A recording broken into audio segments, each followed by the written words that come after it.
fellow mutants.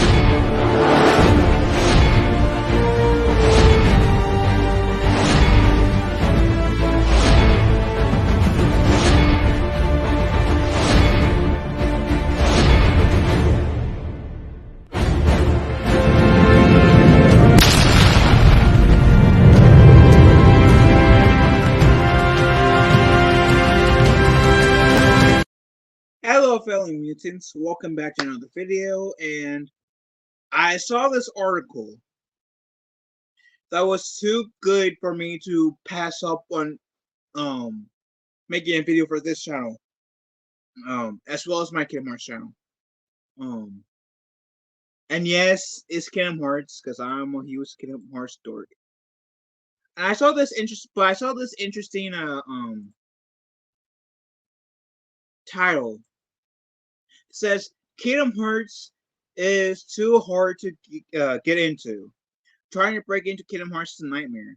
Now, I would say this: it can, I can understand with all the spin-off games that it has, that Kingdom Hearts as a franchise can be a very difficult thing to go in, because you don't know which game to exactly go into. Because I got literally all of them, which I shall show you, beautiful mutants. The all-in-one. Let me unshare for a second. I got the all-in-one pack, which has kept the games that leads up to all the games that leads up into Kingdom Hearts 3. And then I have Melody and Memory, which is the game after Kingdom Hearts 3, right? And there's what? 9, 10, 11 games in general. And I got 5 keyplates, which I have sold multiple occasions on my channel. Which also I'm flexing to a little bit. But why am I talking about this? Well, because like I said, this is saying Kingdom Hearts 2 hard to get into, and I have to give this, based on the title, I have to give this some what's the word? I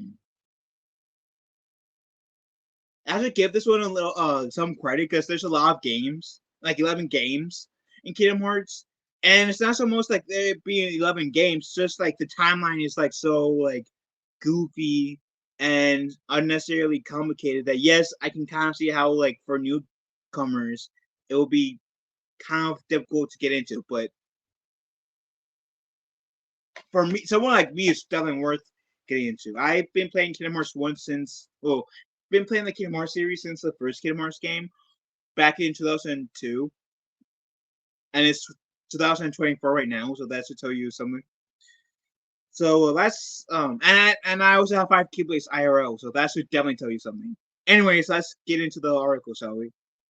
I work a lot with a lot of Kingdom Hearts fans, and frankly, their enthusiasm scary. The obsession with the series, that splashes Final Fantasy with Donald Duck, is absurd from the outside, but I am desperate to see what all the fuss is about. So I got stuck with the first game, powered through some honestly pretty mediocre levels, so had a decent time. Then the first spin-off reared its ugly head, and all my motivation crumbled to ashes. So off the bat, it just seems like they're not a Kingdom Hearts fan. Off the bat, just seems like Kingdom Hearts ain't for them. And no shame in that, but still, it just seems like off the bat, they're just not Kingdom Hearts fans. Chain of Bloody Memories. Chain of Memories is the first spin-off game. I was warned that this would be the game to crush my soul most. I would say that maybe Recoded would be in terms of story, but like in terms of gameplay, I think like a mixture between Dream Drop Distance and Chain of Memories. Maybe if you're used to the whole like fight system that like Kingdom Hearts 1, 2, 3 has, except essentially. Anyways.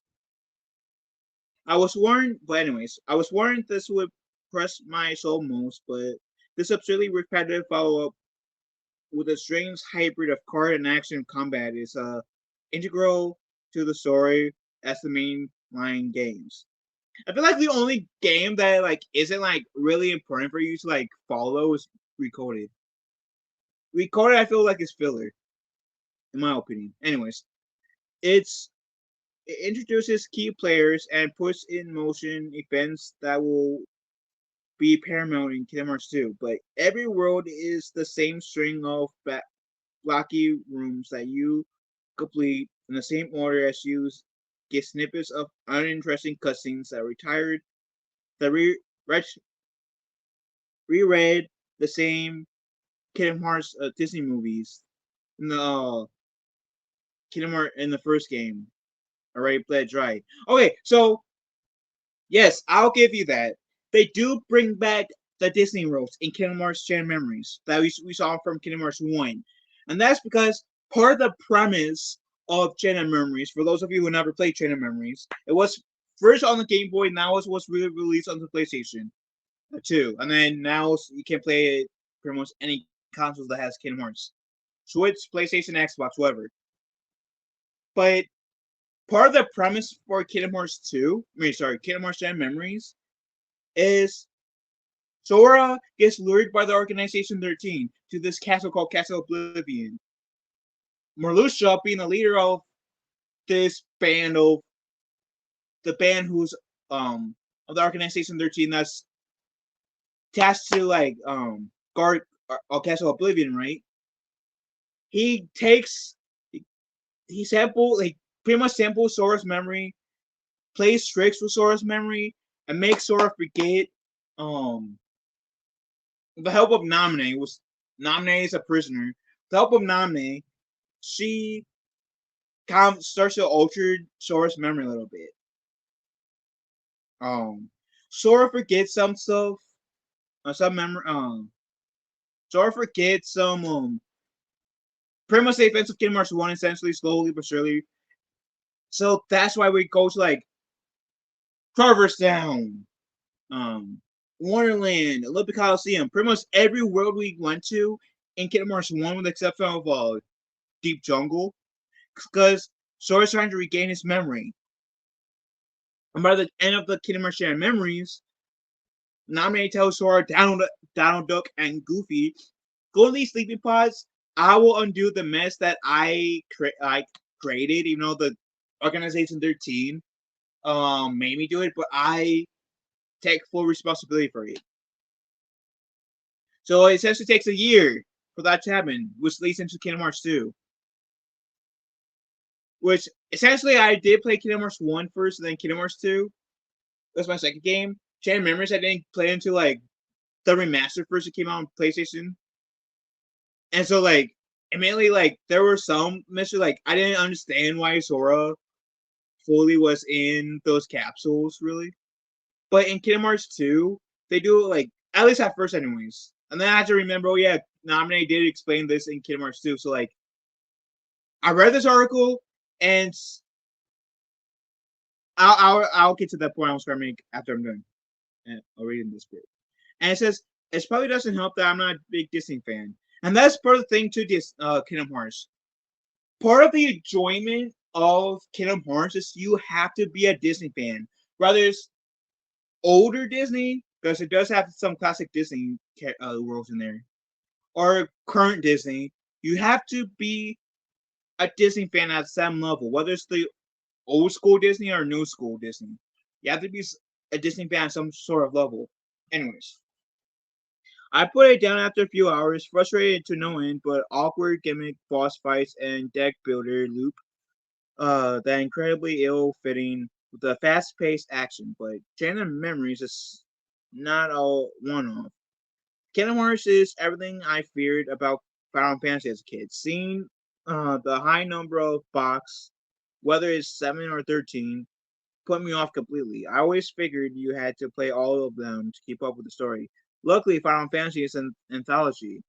Kingdom Hearts is not. Yeah, like I said, I think the only one you don't really have to play is Recorded. Because yes, that like gives you some context um for what to come, sure, but it's not really important. If you miss it, you won't really be missing anything. Because Recorded is pretty much a dollar store version of Gender Memories, in my opinion. I'm not a huge fan of Recorded myself. Anyways, there is so many spin-offs, and all their stories are important. See, this bit that they just said, I'll give them credit for. This might be the reason why Kingdom Hearts for many people might be hard to get into because there's many spin-offs and all like you can't say in the overarching thing was kind of might contradict what I just said about Recorded, but sure, the story or all the stories is important, but I feel like I said, Recorded is the only one you can skip, really.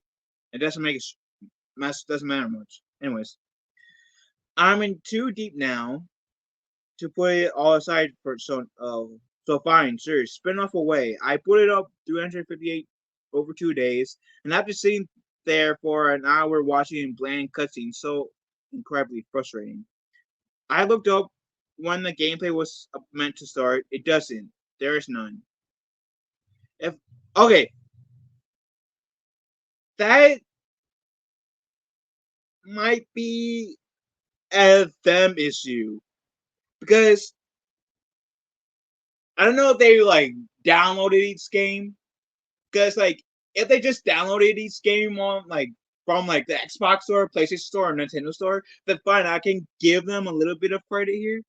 But if they're like me, I have to give the actual disc form, which I'm old school. I prefer more disc than digital. I don't mind getting digital as much. Like I don't mind digital, but I prefer physical if I can. And if they got like the physical version, they will have seen for 358 over 2 days and for Recorded. They both say HD remastered cinematics. So if he has the disc form and he then it's on him because he should have looked in the back. He really should have looked in the back. Or I'm pretty sure they even said that in the description too. But the off chance they didn't say that in the description, and he doesn't have the I'm guessing it's a he, but if they don't have like a little description on the digital form, saying this is purely cinematics, then fine, I can give that to them. But if it did, then and they just overlooked it, I'm sorry, that's on them. But I will say that it would have been nice to be able to play 358 over 2 days. Just saying. But anyways, if I want to actually play the game that explains who Roxas is, I will have to go back to the DS. Kingdom Hearts is not beginner friendly. There is no easy entry points, and to keep up with the story, you have a mountain of lore to shift through. Even if you skip games, you need to know the stories enough for the sequels to make any sense, which means a lot of research and a lot of cutscenes. Um, Combinations, famously the best way to engage with a video game. Which again, we have about 11 games here. I would say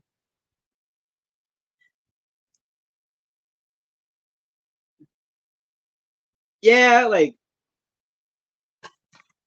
Kingdom Hearts 1, Kingdom Hearts Chain of Memories, Kingdom Hearts 358 Days over 2, Kingdom Hearts 2, Birth by Sleep, uh, Trip Drop Distance, and Fragmentary Passage are extremely important for Kingdom Hearts 3, and back cover is kind of important. Kingdom Hearts X back cover is important to understand um the after credits scene for Kingdom Hearts 3. Um, and for Melody, if you don't really want to do all of that, play Melody of Memory, sit through the cutscenes. Kyrie does a pretty decent job explaining, summing you up, catching you up. Or if you are like me and played a lot of these games or watched a lot of these cutscenes, maybe not all, maybe skip record like I suggested. Skip 90% of the cutscenes in Melody of Memories, and only watch the cutscenes that you see towards the when you get to the final level of the game, because the final level of the game is the only area of the game where it literally produces like new content for cutscene wise. Because the rest of the cutscenes are just recap. So like if you're new to the Kingdom Hearts series and need to catch up, Melody of Memory, watch all the cutscenes plus the last cutscene. If you're not and played the previous Kingdom Hearts games, then just skip the cutscenes for Melody of Memory until you get to like the last world. Because the last world is the only one that's really like important when it comes to cutscene wise. Anyways,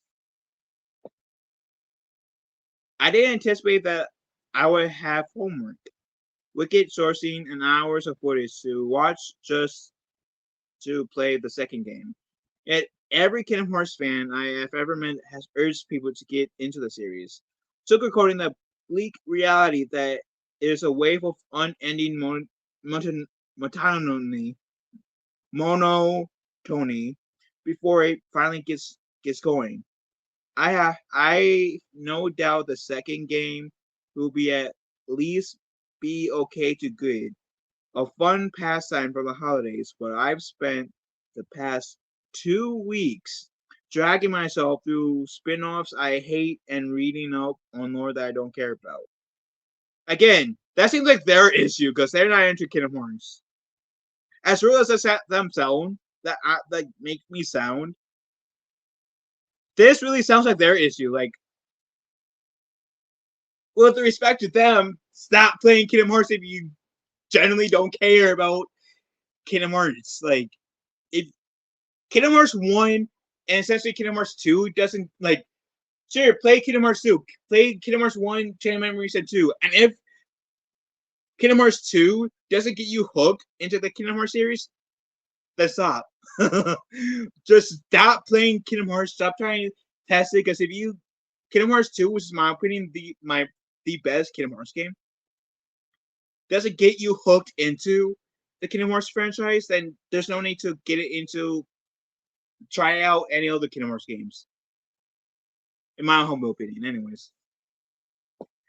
There's clearly something there are people want to be poring over every single clue for Kingdom Hearts 4 and the mobile spin-off, but I couldn't in good faith recommend a series like this to anyone. It's simply too obtuse to get into. The barrier is sky high, considering it's aimed at kids. I'm baffled by the whole thing. Maybe you just had to be there because going back decades later is little shifted through a dusty little full of misplaced mementos, trying to piece together a forgotten narrative from faded scribbled notes. And I'll to a certain extent, I'll give that to them. It is a lot, sure. And this person clearly is, I don't think is going to get like won over by Kingdom Hearts in whatsoever. So, oh, that was weird. But I don't think they should keep going in the Kingdom Hearts. If they haven't played Kingdom Hearts 2, like I said, for you newcomers who might be interested in the Kingdom Hearts series, play Kingdom Hearts 1, Chain of Memories, and Kingdom Hearts 2. And maybe watch like the cutscenes for 358 days over 2. That's kind of optional. If you want to get to know about Roxas, then definitely you should. But if you don't really mind not getting to know Roxas a little bit, play Kingdom Hearts 2, because Kingdom Hearts 2 kind of does give you like some recaps of what happened 358 days over 2. Enough where you can still follow the story.